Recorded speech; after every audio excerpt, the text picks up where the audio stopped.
Hello students, welcome है आपका विधि tuition classes में। तो आज का हमारा टॉपिक रहेगा समांतर चतुर्भुज। आपकी एक्सरसाइज है यहाँ पे 12E। तो 12E में क्या करना है, आपको समांतर चतुर्भुज आपको पढ़ना है। देखिए, चतुर्भुज किसे कहते हैं? चतुर्भुज कहते हैं चार भुजाओं वालों को। ठीक है, चतुर्भुज, चतुर का मतलब होता है चारों, भुज का मतलब होता है भुजाएं, यानी कि चार भुजाओं वाला। 1 2 3 4, तो यहाँ पे इसकी चार भुजाएं हो गई हैं, तो इसलिए क्या बन गया है आपका चतुर्भुज, समांतर चतुर्भुज। ठीक है, देखिए इस एक्सरसाइज में जो हम यूज़ करेंगे तो वहाँ पे आपको संगत ऊंचाई का यूज़ करना है, आधार का यूज़ करना है। तो जिस साइड से आप लंब डालते हो, लंब, ठीक है, वो आपकी आधार बन जाती है, और जो आपने लंब डाला है वो आपकी संगत ऊंचाई बन जाती है। तो यहाँ पे जो ए बी आपकी साइड है वो क्या बन गई है, आधार। जो आपका लंब है सी ई, वो क्या बन गया है आपके पास, संगत ऊंचाई आपकी बन गई है। ठीक है, तो फर्स्ट क्वेश्चन है इसका। फर्स्ट आपकी टेबल दी गई है, टेबल में आपको आधार दिया गया है 8 सेंटीमीटर, ऊंचाई आपको दी गई है 3 सेंटीमीटर। तो यहाँ पे आपको क्या निकालना है, चतुर्भुजाकार क्षेत्र का क्षेत्रफल आपको निकालना है। ठीक है, तो जो हमारे पास आधार दिया गया था मैंने आधार लिख लिया, ऊंचाई दी गई थी ऊंचाई लिख ली। तो हम फॉर्मूले का यूज़ करते हैं, समांतर चतुर्भुजाकार क्षेत्रफल, वो होता है आपका आधार गुना ऊंचाई। हमने आधार रख लिया यहाँ पे 8 गुना ऊंचाई लिख ली 3, तो 8 या 24। ठीक है, तो सेंटीमीटर स्क्वायर, मैंने आपको पहले भी बताया है कि क्षेत्रफल जब होता है तो वहाँ पे हम क्या करते हैं, स्क्वायर का यूज़ करते हैं। अगर मीटर दिया हुआ है मीटर स्क्वायर, सेंटीमीटर दिया गया है सेंटीमीटर स्क्वायर। ठीक है, चलिए, तो इसका जो सेकंड क्वेश्चन है वो सेम आपका ऐसे ही जैसे हमने फर्स्ट किया। बात करते हैं थर्ड क्वेश्चन की। थर्ड क्वेश्चन भी सेम है, लेकिन बस क्या आप दिक्कत है, क्योंकि आप लोगों को थोड़ा डिफिकल्ट सा वो इसलिए है, यहाँ पे मिलीमीटर का यूज़ हुआ है और नीचे आपका सेंटीमीटर का। तो हम क्या करते हैं कि हम मिलीमीटर को सेंटीमीटर में कन्वर्ट कर लेते हैं। देखिए, आधार आपको दिया गया है 12 मिलीमीटर, तो 1 मिलीमीटर में क्या होता है, 1/10 सेंटीमीटर होते हैं। तो ऐसे ही हम 12 मिलीमीटर को चेंज कर लेंगे, तो 12/10 यानी कि 1.2 सेंटीमीटर।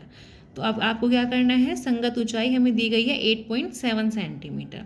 तो सेम जैसे आपने फर्स्ट क्वेश्चन में किया है ऐसे ही हम यहाँ पे क्षेत्रफल निकालेंगे। तो होता है आधार गुना ऊंचाई। आपने आधार रखा 1.2, ऊंचाई रखी 8.7, दोनों की मल्टीप्लाई करके आपका आंसर आ गया 10.44 सेंटीमीटर स्क्वायर। ठीक है, तो इस तरीके से अगर आपके पास मिलीमीटर है, अगर आपको दूसरी डिजिट दी जाती है और मात्रक उसका कुछ और दिया जाता है, तो आप उन्हें आराम से कन्वर्ट करके यूज़ कर सकते हो। ठीक है, मीटर को सेंटीमीटर में चेंज कर लीजिए, जो भी आपके यहाँ पे दिया गया होगा, जैसे मिलीमीटर है, डेसीमीटर है, तो आप इजीली उसको चेंज कर सकते हो। अब बात करते हैं हम, जैसे कि आपकी टेबल में और क्वेश्चन है तो वो भी सेम आपके ऐसे ही होंगे जैसे हमने क्वेश्चन नंबर फर्स्ट किया है, थर्ड किया है। ठीक है, जैसे कि ये है आपका 1 मीटर 5 सेंटीमीटर, तो हम क्या करेंगे, मीटर को सेंटीमीटर में चेंज कर लेंगे। 1 मीटर में 100 सेंटीमीटर होते हैं। ठीक है, तो 100 सेंटीमीटर और प्लस 5 सेंटीमीटर ये हैं, तो कितने हो गए आपके 105 सेंटीमीटर। तो ठीक इसी तरीके से आप इसको कर लेंगे। चलिए देखिए, जो आपको चित्र दिए गए हैं यहाँ पे, तो मैंने आपको बताया है कि ये इसका आधार हो जाएगा, ये इसकी संगत ऊंचाई। तो आप निकाल लेंगे क्षेत्रफल, ऐसे ही यहाँ पे होगा। तो यहाँ पे ये संगत ऊंचाई है इसकी, वो कितनी है 16 सेंटीमीटर, आधार कितना होगा 8 सेंटीमीटर। तो आप इजी, चलिए अब बात करते हैं क्वेश्चन नंबर थर्ड की।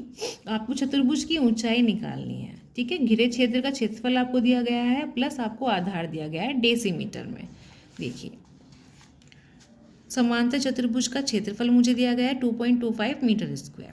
तो मैं ये मीटर स्क्वायर में है, मैं इसको सेंटीमीटर में चेंज कर ली। देखो मीटर स्क्वायर है, यानी 1 मीटर में 100 सेंटीमीटर होते हैं, मीटर स्क्वायर हो गया तो हम क्या करेंगे, 2 बार मल्टीप्लाई करेंगे 100 की, तो सेंटीमीटर स्क्वायर में ये चेंज हो गया। आधार आपको दिया गया 25 डेसीमीटर, मीटर में 10 सेंटीमीटर होते हैं, तो आप इसी तरीके से 25 डेसीमीटर को चेंज कर सकते हो। तो कितना आ गया आपका 250 सेंटीमीटर। अब आपको निकालनी है समांतर चतुर्भुज की संगत ऊंचाई। तो संगत ऊंचाई का फॉर्मूला होता है समांतर चतुर्भुजाकार क्षेत्र का क्षेत्रफल बटे आधार। आपके पास कितना है क्षेत्रफल, 2.25 गुना 100 गुना 100। ठीक है, नीचे आपके पास है आधार, आधार कितना है आपका 250। आप क्या करेंगे, यहाँ से दशमलव हटाइए, दशमलव के बाद 1 2 2 संख्या है आपकी, तो आप नीचे क्या करेंगे, 2 0 लगाएंगे, 100 बन गया। इससे ये कैंसिल हो गया। ठीक है, 1 0 से 1 0 यहाँ पे कैंसिल होगी, 25 से 225 कैंसिल होगा 9 टाइम्स। ठीक है, तो 9 यहाँ पे 10 यहाँ पे मल्टीप्लाई करके कितना आ जाएगा आपका 9 इंटू 10 कितना आ गया आपका 90 सेंटीमीटर। और यही क्या है इसका आंसर। देखिए मैं आपसे कह रही हूँ कि अगर आपको मेरा अच्छा लग रहा है पढ़ाया हुआ तो प्लीज़ आप मुझे कमेंट्स करके ज़रूर बताएं, और जो भी आपका क्वेश्चन हो तो वो आप मुझसे पूछ सकते हैं, ठीक है। और आपको अगर मेरी वीडियो पसंद आई है तो प्लीज़ लाइक करें और सब्सक्राइब करें।